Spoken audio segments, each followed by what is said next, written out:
Hey, what's up, everyone? Welcome to another edition of Vinyl Thoughts, and the first in a small offshoot of Vinyl Thoughts that I am going to be calling Albums That Made Me.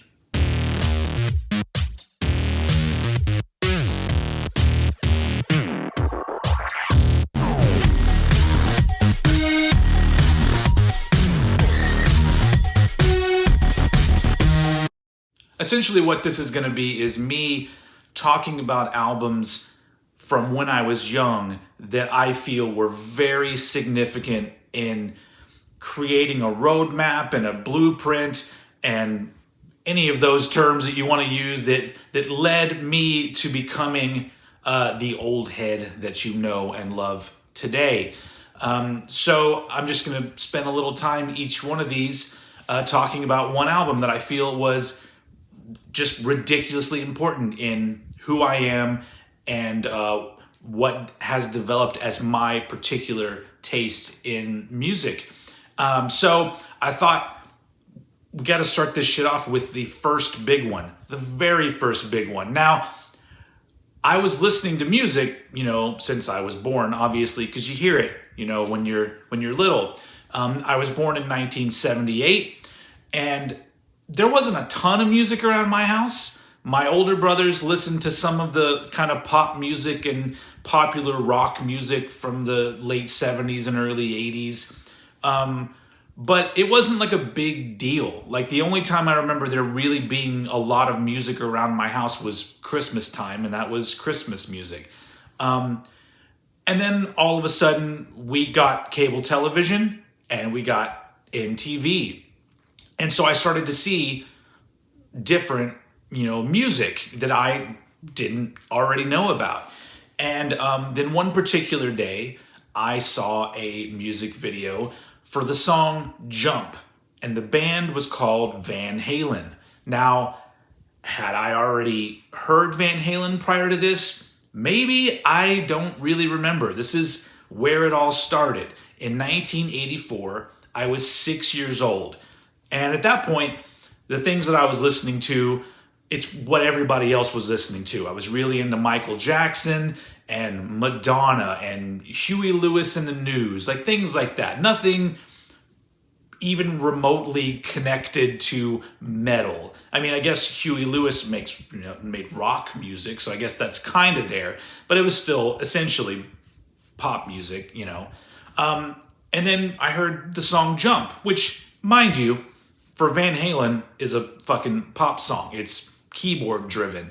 But for some reason, it just like the music video and the way that the guys looked and the way they played their instruments and the whole vibe of it just kind of made me go, this is pretty cool. I'd like to check this album out. And very soon after, my parents took me to the record store and I bought a cassette version of this album, 1984. Originally it was cassette, because honestly that was, by the way, mine is upside down on the back. Is every copy that way? Because I always thought, that's really interesting. Did they do that on purpose? Because then, all right, cool, there you go. Back then, and even up until like the early 90s, I had so many albums on cassette, because when you really wanted something really bad right away, the most affordable way to get that was on cassette, because you, instead of paying like $8.99 for an LP, which is what you people call vinyl today, you would pay like $6.99 for a cassette or something like that. I don't remember exact prices. But my parents bought this album for me on cassette. And it wasn't the song Jump that got me. It was songs like Panama and Drop Dead Legs and Girl Gone Bad. Like there was a guitar sound in this album that just opened up my mind, and all of a sudden, whatever it is, like everyone's got that thing, that kind of music that they like that affects them somehow deep within their soul, and that electric guitar sound, the really prominent distorted electric guitar sound, just, it's like I'd been searching for that for 6 years. And so it really had a big effect on me. And this particular album is the album that started me on the path of trying to find more music with that kind of guitar sound, which eventually led to heavier bands. And it basically, if you're talking about rock music and metal and my love for the stuff that I love, it all starts right here. And to me, this is one of the best Van Halen albums. We did a 2-part Van Halen discography ranking on my podcast called Cranked and Ranked. Go check it out if you want to know what my ranking was. But I had a lot of great things to say about this album because honestly, like Jump to me is the worst song on the album. I mean, I would say worst, but it's a fucking great song. But all these other things on here, I love how there's no song listing on the back. Not that there's a lot of songs on here. Let's look at this record real quick. Let's take a pause for me talking about Young Old Head and look at these final thoughts. There you go. And it's an interesting inner sleeve. And then you've got, I always like this picture of the guys because it almost reminded me of what they would look like. Like the style of the picture, it's like something you'd see in a new wave album. And not necessarily a rock album. I don't know. That's what it brings to mind for me. And then you've got the album, which, it's Warner Brothers Records. Nothing spectacular there. But the great thing about this album is that, sure, it's got the big radio hits. Jump, Panama, Hot for Teacher. I know they released I'll Wait as a single too, but that wasn't, especially for us MTV kids, that wasn't as big of a hit. But I'll Wait is one of those songs that I'm going to talk about right now because the great thing about this album is that over the years, like I've heard this album hundreds of times, like I don't know. But it's those other songs, like the second half of the album too. I'll Wait, Girl Gone Bad, House of Pain. Those are so good, so well written with so many cool little licks and the interplay between the rhythm section and Eddie and then David Lee Roth's vocals, which I think are some of the best on any Van Halen album he did.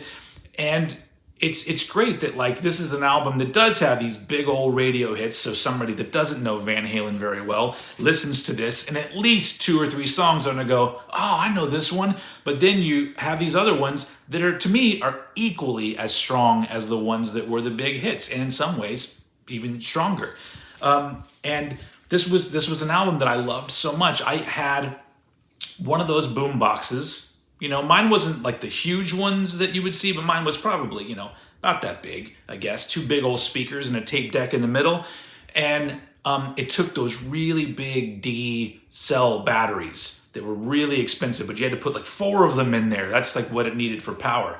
And I just remember on multiple occasions having that shit cranked up, listening to Van Halen 1984, and then you start hearing the sound decaying a little bit, and that's when you're like, oh, I wore out the goddamn batteries again.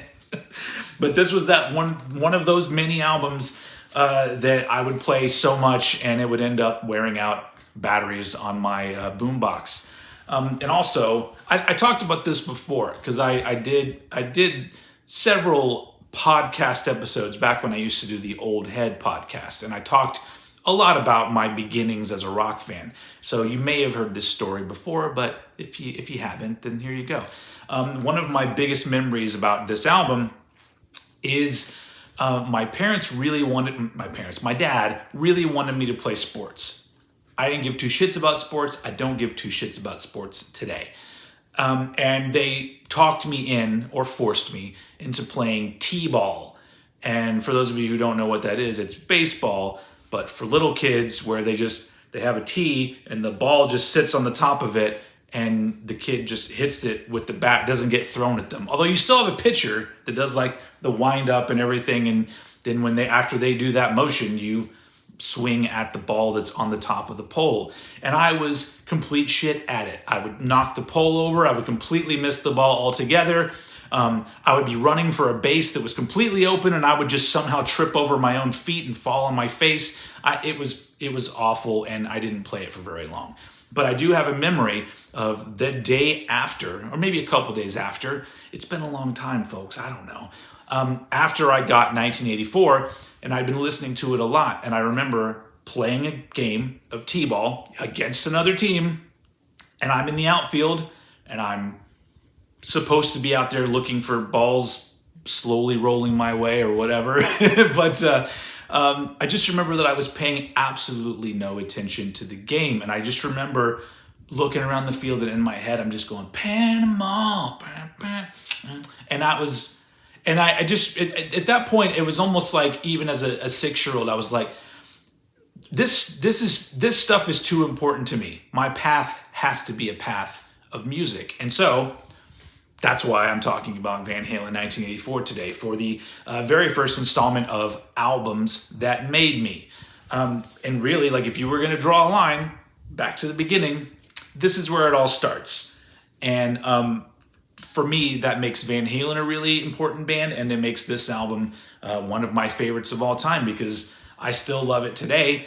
And it's, at this point, it's just part of my DNA, you know? So there you go. That's really all I got to say. A great album. I'm sure a lot of you have already heard it, and I've talked about it before. But here's where I want you guys to come in the comments below.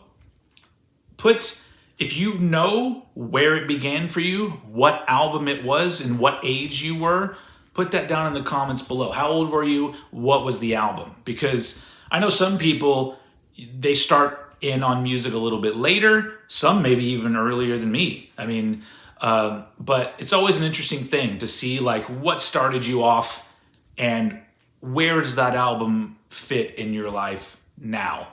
And I mean, this is one that's never lost its importance to me. So there you go. First installment of Albums That Made Me. Also, let me know in the comments what you thought about this idea, because I'll be bringing up several other albums from my early years that had a really big effect on me. And so if you guys dig this, maybe it'll come a little bit sooner. So, all right, that's all I got for you guys today. Thank you very much for watching, and I will see you all again very soon.